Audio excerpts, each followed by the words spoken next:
Next వచ్చేసి wine colour అండి, dark wine colour. అసలు సారీస్ చాలా బాగున్నాయి కదా, చాలా బాగున్నాయి. ఎదిరిపోయింది వైన్ అయితే, బయట కూడా చాలా బాగా కనిపిస్తుంది. అన్ని కలర్స్ అంతే డార్క్గా చాలా అందంగా కనిపిస్తున్నాయి. ఇది మనకి వైన్ కలర్. సో ఏ ఏజ్ గ్రూప్ వాళ్ళకన్నా బాగుంటాయి, పెద్దవాళ్ళకైనా టీనేజర్స్కైనా ఏ ఏజ్ గ్రూప్ వాళ్ళకైనా బాగుండేటువంటి ఐటమ్. గ్రాండ్ లుక్, బేసిక్గా మనకి ఇది చాలా గ్రాండ్ లుక్ ఉంది.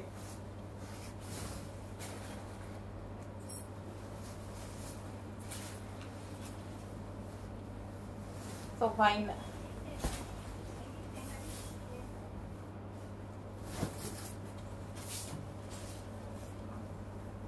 వైన్ కలర్ చాలా బాగున్నాయి కదా, బయట కూడా అంతే అందంగా కనిపిస్తున్నాయి.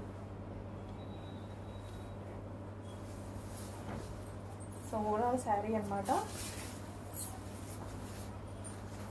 మొత్తం బనారసి వివింగ్. ఓవరాల్ శారీ వివింగే రన్ అవుతుంది. అండ్ మనకి ఇక్కడ వచ్చేసి కట్ చెంగు అండ్ అదే విధంగా బ్లౌజ్ పార్ట్. సో ఇదంతా మనకి బ్లౌజ్ పార్ట్, బ్లౌజ్కి ఈ విధంగా వీవింగ్ వచ్చింది.